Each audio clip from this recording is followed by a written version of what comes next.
Bonjour, je suis Igor Zamikei, en charge des questions de projet pour la direction nationale du Parti communiste et également secrétaire de la Fédération de Paris. Emmanuel Macron poursuit son calendrier des réformes, rien ne semble l'arrêter, il n'y a toujours pas d'unité politique et syndicale. Qu'est-ce que vous proposez, qu'est-ce qu'il faut faire, Igor Zamikei? Eh bien, je crois que nous sommes dans une nouvelle phase du quinquennat d'Emmanuel Macron. On voit que partout des résistances se lèvent sur les questions du travail et de l'emploi, on le voit avec les salariés de Carrefour, sur les questions de l'industrie aussi, contre la vente de fleurons de notre industrie comme Alstom, sur les questions des services publics. Il y aura une mobilisation le 22 mars, qui d'ailleurs marque un début d'unité syndicale très intéressant. Et je pense que la première chose à faire, c'est d'encourager toutes ces luttes et toutes ces résistances.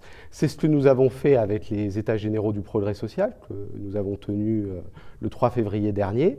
Essayer de les encourager, de les faire converger, de politiser ces luttes et d'essayer de poser les bases d'une alternative à la politique d'Emmanuel Macron. Et je crois qu'il y a aujourd'hui beaucoup de points d'appui dans la société française pour avancer dans ce sens-là. Quel peut être le rôle du Parti communiste français dans ce contexte? Vous venez de le dire, il y a eu la conférence sur le social, c'est ça? C'est la conférence sociale. La France Insoumise, de son côté, lance des grandes campagnes nationales sur le nucléaire, sur la pauvreté. Mais vous, quel est votre rôle dans ce moment politique, justement? Eh bien, le rôle du Parti communiste, comme d'ailleurs je crois de toutes les forces de gauche, c'est évidemment de mettre en débat des propositions politiques qui permettent d'ouvrir une alternative, en tout cas d'y contribuer. Des propositions, par exemple, sur la sécurisation de l'emploi et de la formation, des propositions Mais vous avez l'impression d'être entendu là-dessus? Vous avez une place aujourd'hui dans l'espace public, dans l'espace politique, les propositions, les alternatives du Parti communiste français? Je pense qu'on a beaucoup de propositions qui rentrent en résonance aujourd'hui avec les luttes qui se développent dans la société. Propositions pour un service public du 21e siècle démocratisé, au moment où on voit que dans l'hôpital, les personnels de santé sont de plus en plus en difficulté pour assurer leur mission à cause de la baisse de moyens. Et je crois que sur cet enjeu-là, comme sur l'enjeu du travail et de l'emploi et plein d'autres, le Parti communiste a beaucoup de choses aujourd'hui à porter. Il doit changer, le Parti communiste français? Bien sûr qu'il doit changer. Il doit changer parce qu'il doit montrer qu'il est en capacité de relever les grands défis du 21e siècle. Je disais le défi du travail et de l'emploi. Aujourd'hui, l'utilisation capitaliste de la révolution informationnelle est pourvoyeuse de chômage, de précarité. Et il y a besoin de développer une conception d'un travail émancipé, de sécuriser l'emploi. Sur les questions de l'écologie aussi, et je pense qu'on a une approche originale de ce point de vue parce qu'on veut faire de l'impératif social et écologique une solution de réorientation de notre mode de production. Ou encore, je pense, la question de l'égalité. On voit que les inégalités s'accroissent au niveau mondial. Il y a encore eu un rapport très important en décembre dernier qui le montre. Et les questions de l'égalité et de la lutte de classe sont rendues incontournables et sont au cœur de la politique du Parti communiste. Entre les Insoumis et aujourd'hui La République En Marche, on sent quand même que peu de mouvements, peu de politiques arrivent à exister. Le Parti socialiste est aujourd'hui quand même largement en déclin, le Parti communiste français aussi.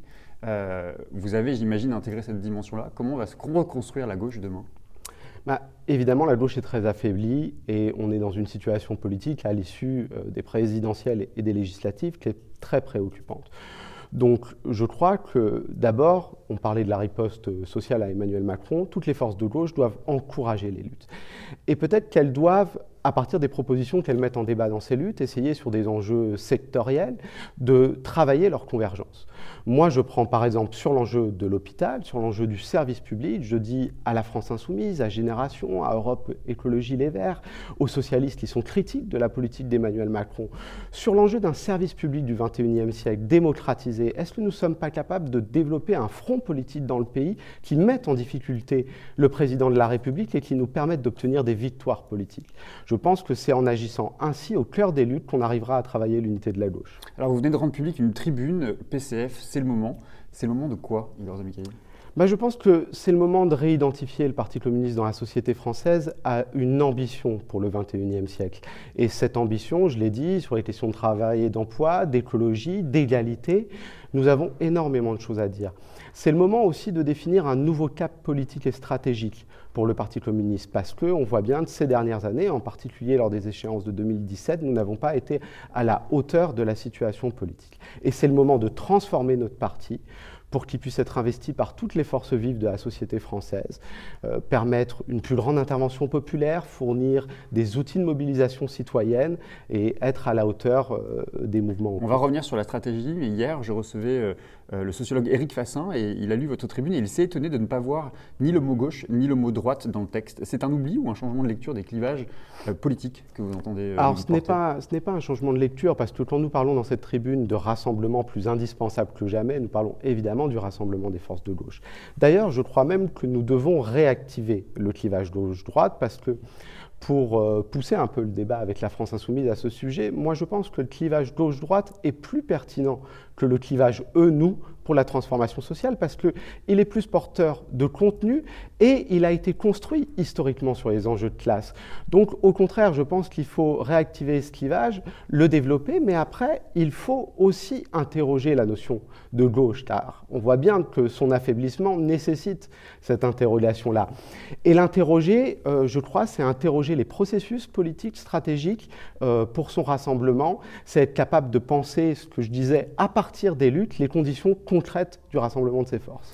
Dans le texte, vous mettez beaucoup en avant le côté générationnel des signataires. Il y a des intellectuels, des travailleurs, des étudiants. Beaucoup sont trentenaires. C'est un appel au dégagisme ? Pas du tout. Pas du tout. Je pense qu'il y a un fait générationnel, et on le voit d'ailleurs dans l'enquête Via Voice pour la fondation de Gabriel Péry qui a été publiée récemment, où 32% des jeunes ont une bonne image du communisme et pensent que le communisme peut être une idée d'avenir, et c'est 2 fois plus élevé que d'autres générations. Donc il y a un fait générationnel. Mais en même temps, nous, au Parti communiste, nous nous nourrissons énormément de l'expérience des générations précédentes qui ont des décennies cumulées de combats politiques, et donc nous n'opposons pas les précédentes générations et les nouvelles générations. Et ce n'est absolument pas un appel au dégagisme, parce que nous pensons que les choix que nous avons faits ces dernières années, nous devons réinterroger, et notre tribune en propose un début d'évaluation critique. La responsabilité de ces choix-là, elle est collective. Donc c'est l'ensemble du Parti communiste et de ses militants qui doivent s'interroger là-dessus. Et si on a fait ce choix collectif, c'est parce que nous pensons que nous étions insuffisamment entendus individuellement sur ces questions. Alors justement, quelles vont être les suites de ce texte ? Pierre Laurent a d'ores et déjà fait savoir qu'il pourrait être candidat à sa succession. Est-ce que vous pourriez-vous proposer un texte alternatif dans la perspective du congrès de fin d'année ? C'est pas mon intention, je ne sais pas l'intention de tous les signataires de la tribune, puisque nous refusons de nous organiser de cette façon-là. Nous avons publié ce texte, après chacun, je pense, va, dans le cadre du processus de congrès, publier des contributions individuelles. Non, je ne pense pas. J'aurai un échange avec Pierre Laurent aujourd'hui même, d'ailleurs, pour voir comment nous arrivons à traiter les enjeux que nous identifions comme décisifs pour ce congrès. Et je pense que c'est à travers la démarche originale qu'on a lancée pour la préparation de ce congrès, des chantiers ont été lancés, une plateforme nationale, tous les adhérents sont consultés. C'est à travers ces chantiers qu'il faut aujourd'hui pousser le débat politique dans le parti et essayer de résoudre les problèmes qui nous sont posés. Mais quand même, quand vous mettez en avant ce côté générationnel, vous posez quand même la question du renouvellement aussi des dirigeants du Parti communiste français. Vous souhaitez, vous, que Pierre Laurent reste à la tête du Parti communiste français ? Moi, je pense qu'il faut envoyer des signes de renouvellement. Et je ne pense pas que la question du secrétariat national soit la première question qui nous soit posée. Un peu quand même, c'est le représentant aujourd'hui des communistes. Oui, tout à fait, mais par exemple, on a proposé il y a plusieurs mois qu'il y ait un porte-parole collectif, à parité, qui puisse, d'ailleurs, ce n'est pas qu'une question générationnelle, mettre en avant des jeunes dirigeants qui sont compétents sur des questions. Je pense à Anne Sabourin, d'ailleurs, qui est signataire de la tribune sur les questions européennes, Yann Brossat, qui est adjoint à Paris en charge du logement, etc., qui mettent, et aussi des syndicalistes. J'ai noté qu'il manquait certaines personnalités jeunes du Parti communiste français, ils n'ont pas souhaité signer la tribune. Je pense à la députée Elsa Faucillon, par exemple, ou le responsable des communistes des Bouches-du-Rhône, Jérémy Bacchi. Mais nous n'avons pas cherché à avoir, à faire pétitionner. D'ailleurs, nous ne ferons pas pétitionner cette tribune. Nous n'avons pas cherché à avoir tous les jeunes dirigeants du Parti communiste français. Je pense que les signataires de cette tribune, ce sont des jeunes qui ont pris des responsabilités ensemble dans le Parti communiste, qui se connaissent et qui ont partagé au fur et à mesure de ces dernières années une évaluation et des objectifs politiques. Et on a souhaité les exprimer de cette façon, tout simplement. Alors, la préparation du congrès de fin d'année est aussi un choix important. Pierre Laurent doit présider la commission chargée de le préparer. Vous allez demander des garanties justement sur la préparation de ce congrès ? Évidemment, évidemment, parce que notre tribune pose un certain nombre de questions. Moi, je pense, le premier point, c'est qu'il faut faire un bilan de nos choix. Et il faut faire un bilan lucide des choix faits aux dernières échéances électorales, mais bien plus profondément depuis nos difficultés à dépasser la crise qui était apparue dans le front de gauche, et on pourrait même remonter encore plus loin. Donc, faire un bilan, poser les bases d'un nouveau cap politique et stratégique pour le Parti communiste, qui permettent de montrer un Parti communiste offensif et en même temps utile au rassemblement des forces de gauche, et être capable de préparer, par exemple, les élections européennes à la lumière de ces questions-là. On va y venir, mais vous souhaitez qu'il y ait donc un débat lors de ce congrès, qu'il y ait un débat public, qu'il y ait un débat... Évidemment, il faut un débat, mais d'ailleurs Pierre Laurent l'a dit lui-même, il faut un débat sans tabou, il faut que toutes les questions soient sur la table. Le Parti communiste français n'est pas dans une situation si particulière par rapport aux autres forces politiques. Aujourd'hui, toutes les forces politiques sont bousculées par la recomposition politique. Et si nous ne prenons pas à la hauteur tous ces débats, je pense que nous passerons à côté d'une révolution possible et nécessaire du Parti communiste qui pourrait le relancer pour le 21e siècle. Les militants devront trancher justement alors à un moment donné. Bien sûr, ils devront trancher. Ils devront trancher sur les questions de projet, sur les questions de stratégie, sur les questions de transformation de leur parti, et c'est à eux seuls que reviendra le dernier mot. Donc sans doute plusieurs textes proposés au vote des militants. Mais moi, mon souhait, c'est que la base commune permette de rassembler tous les militants communistes. Vous allez y travailler juste ici au Congrès. Et on va y travailler. Moi, j'ai commencé à y travailler dans le cadre des États généraux du progrès social. D'autres y travaillent dans d'autres chantiers qui ont été ouverts pour ce Congrès. Et je crois que la démarche originale qui a été choisie peut le permettre. Mais pour ça, il ne faut éluder aucune des questions qui nous paraissent centrales. Une dernière question, vous venez d'en parler. Dans un an, il y a les élections européennes. Hier, le Parlement a d'ailleurs choisi le principe des listes nationales. Avec qui vous allez travailler ? Alors, avant de poser la question de avec qui on va travailler, je crois qu'il y a un débat de vision aujourd'hui sur la question de l'Europe. Emmanuel Macron veut présenter cette élection comme l'opposition entre des progressistes, dont il serait le leader, et des nationalistes. Moi, je pense que cette vision-là nous éloigne des enjeux de classe. En fait, aujourd'hui, l'Union européenne est principalement, essentiellement, une instance de coordination et de potentialisation des intérêts des multinationales privées. C'est la priorité au marché. Eh bien, moi, je crois qu'à cette vision, nous devons opposer la priorité à l'humain et être capable en fait de mettre en avant une union de peuples libres, de peuples associés et de travailler plutôt la coordination des intérêts des peuples au sein d'une Union européenne totalement transformée parce que évidemment les traités existants et les institutions actuelles de l'Union européenne fonctionnent comme un verrou au changement. Et vous souhaitez que la gauche soit rassemblée dans cette élection ? Évidemment, parce que on le voit bien dans la situation actuelle, si chacun y va dans son couloir, il y a 5 listes possibles, et ce sera catastrophique, et Emmanuel Macron peut arriver en tête de cette élection et continuer à avancer dans son projet politique. Après, évidemment, le rassemblement de la gauche, il va être difficile. Donc, il faut que chaque force avance des propositions et cherche ce rassemblement. Il va être difficile, pourquoi ? Parce que, par exemple, je vous prends la position de Génération et la position de la France Insoumise.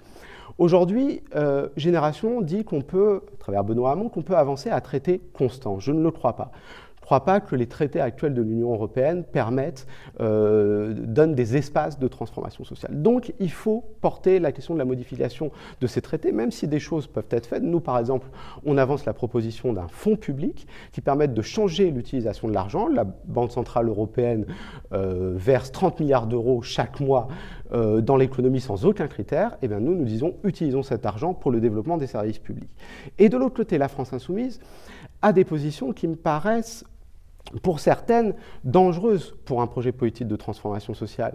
Quand Jean-Luc Mélenchon déclare aux Échos que nous ne pouvons pas nous permettre de payer des routes aux Roumains ou des aéroports aux pays baltes en situation de déficit excessif, c'est quand même très problématique. Il reprend l'argumentaire de la droite sur le fait que nous serions en déficit, alors que je viens de le dire, il y a de l'argent aujourd'hui créé par la Banque centrale européenne qui pourrait être utilisé pour le développement humain et par ailleurs, il fait le lit de conceptions, à mon avis, assez dangereuses. Donc, tous ces sujets-là, nous voulons les mettre sur la table et essayer, en portant des propositions, de rassembler ces forces. Et le Parti socialiste, dans ce cadre-là, peut être un allié aussi ? Le Parti socialiste, il va avoir un congrès, mais il est quand même dans un flou idéologique très important. Donc, selon ce qui ressortira de ce congrès, on verra comment on peut travailler ou non ensemble. Mais pour l'instant, quand même, on voit une accélération de sa conversion au néolibéralisme qui est très problématique.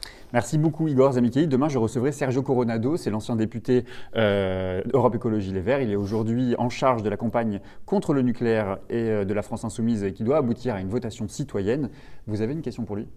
Bah oui, j'ai envie de lui demander, est-ce qu'il est possible aujourd'hui de relever le défi écologique au XXIe siècle sans dépasser le capitalisme? Parce qu'on voit bien qu'à Europe Écologie Les Verts, il y a des conceptions différentes sur ce point de vue, donc ça m'intéresse d'avoir son avis. Alors je vais transmettre la question. Merci beaucoup. Merci.